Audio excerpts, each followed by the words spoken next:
welcome back to my film and TV channel. Yes, we've got the luckiest man in America today to have a look at. Yes, he certainly was very, very lucky, but he sort of made his own luck, didn't he? As I say, it's a story I didn't know too much about over here in the pond. Over the pond, we didn't know too much about this one. Certainly at the time, I don't remember seeing anything, although I may have easily forgotten, to be honest with you. It's a 91-minute film, drama, directed and co-written by Sammy Oliveros. A big cast, but a tight cast as well, if you know what I mean. It's not too complicated. Paul Walter Hauser plays the luckiest man in America. Walter Goggins, Shamia Anderson, Brian Geraghty, Patty Harrison, Hayley Bennett, Damien Young, Lily Kay, James Walk, Shanette Renee Wilson, David Rysdale, Ricky Russett, David Strathain, Johnny Knoxville, and Macy Williams. There's some easy names there for American actors, to be honest with you. Usually a bit more complicated. This was released in the US on April the 4th, 2025. I'm doing this review on May the 7th, 2025. So check your territories for availability to watch this. And what's it about? Well, in 1984, one of my favourite years, probably. I was 25 years old for some of that year. Let's say complicated man named Michael Larson appeared on a popular game show called Press Your Luck. I don't think it made it over the pond. I don't think we took a version of this over our side. Unfortunately for the producers, Michael, an ice cream man, generally, was about to make history. In trying to beat the system, he caused one of the strangest moments on television. Very interesting. It is very, very interesting. Some great stuff in this. Beyond the fact that Hauser himself could be the true character of Michael's long-lost brother, when you see images of his of the real Michael, the resemblance is pretty scary, really. We've got a great watch in this, although I don't know too much about it. As I said, it's never really got over the pond, this story, I don't think, too much. But I really did want to know a little bit more backstory to this character, and also backstory afterwards, which is very thin on the ground in this. It's very much concentrate on the actual event itself, which is fine. It's okay. I enjoyed it, but I'm going to have to delve deeper and find out a little bit more information now in my own time if I want to. Hopefully, after a couple of days' time, I forget all about it. I've moved on and watched other films, but I just wanted a bit more. Just wanted a bit more information. The film's just the basic story of the actual event, I suppose, which is as much as people knew at the time. So it's a good way of telling the story, anyway. I say it is based on a true story. As ever, of course, there's going to be certain liberties taken with it. Which liberties I don't know. I can only guess at what they are. But as entertainment of a moment in time, of the 1984, for instance, and the attitudes and people of the time, I thought it worked really well for me as a history buff as well. Although there's certain gaffes, as in a mention of a programme that didn't actually air till 4 years later, stuff like that. But I don't worry about things like that. But people love going through something and finding all these gaffes, don't they? But I just enjoyed it. You look at things like Quiz Show back in the day. That's a pretty old film now, isn't it? Comparatively speaking, this is certainly no less worth the effort.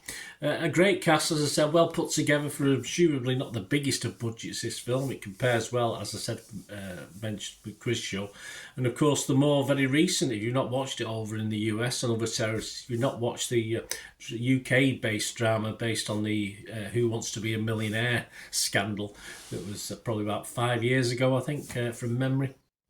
That's worth a watch as well. This is a nice companion to that, if you like that sort of story. Kim Hughes from Original Sin, he scored at 83 and said, Oliveros keeps the pressure high in this briskly running film that's propelled by a bloopy, squelchy soundtrack and a volley between harried behind the scenes and stage-managed on-set pieces. The script drops enough red herrings to keep everyone guessing about everyone else's agendas, elevating an otherwise straightforward story. Yeah, of course, because it's like when you do a quiz, they do them back-to-back, don't they? So you sort of tend to... You don't forget that, but it obviously makes you realise. I mean, it's still something they do to this day, of course. You watch the quiz shows now, and they're not all... They don't do one a day or one a week. It's how it is, and it's just interesting to be reminded of that. And this is possibly best watch, like myself, if you know sod all about it, which I didn't, but I think it's still equally entertaining, even if you do know something about the story. Matt Zoller from Celt scored it 75 on RogerEbbett.com. He said, The Luckiest Man in America is a good follow-up viewing for Quiz Show. Yeah, and He Wants to Be Anyone there. A drama about the 50s quiz show scandals that prompted congressional investigations led to reforms in the television industry. It's also an example of how to make a low-budget movie that immerses you in a long-gone world and the minds of people who lived in it, while maintaining a tight geographical focus on a small number of characters. There you go, Matt. Yeah, so you liked it, I think, Matt, with 75.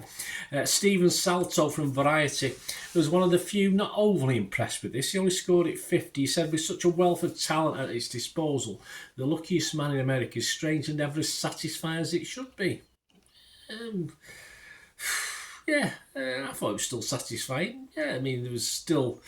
The talent did the jobs they were asked. As I said, there was little bits missing for me, but a couple of minor caveats. I thought it was very satisfying. I'd have to disagree with him. Some of the scores on this one: Rotten Tomatoes, 47 fresh and 25 rotten. So a big chunk of rotten on this.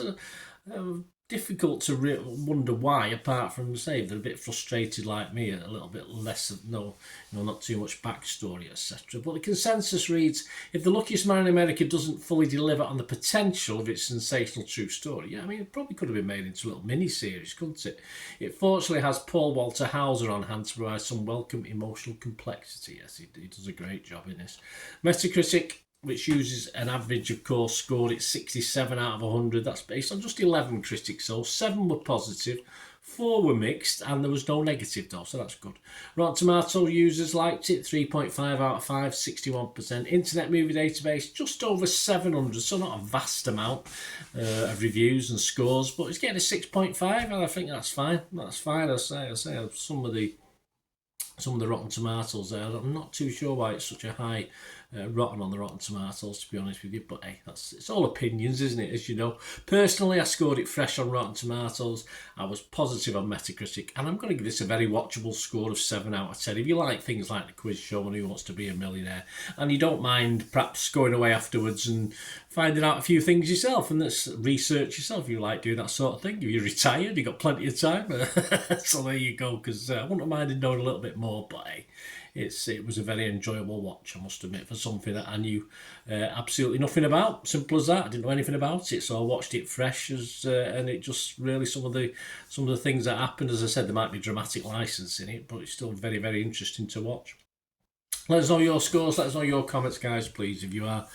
If you're a subscriber, thank you. If you're not, press that subscribe button. Of course, we do have memberships as well. If you want to help support the channel, that'd be wonderful. I always appreciate that. And to find out ways of helping me, if you like what I try and do on the channel, just keep watching and listening. To help me out, guys, if you watch the ads, if the ads on this YouTube ads, that helps in a very little way, but it all helps. It all, watch the pennies and pounds look after themselves, they say, don't they? Or the pennies or the 10p's look after themselves. But if you watch the ads or follow the links on the ads as well, that's always a nice way to support the channel. If you sort of hang on for it, I've done that. I watched other people's and followed the ads, just something I fancied, which does happen from time to time. Of course, you can support me by pushing that subscribe button as mentioned earlier, and that's of course pressing the button so you know when these vlogs are coming out. And of course, I'm always interested in your opinions, and of course, if you can give us a like, that'd be wonderful as well. So thanks for watching, guys. Hopefully I'll join you very, very soon with something else. Until we meet again, I'll never ask one thing, don't I? Please stay safe, everyone. Bye for now.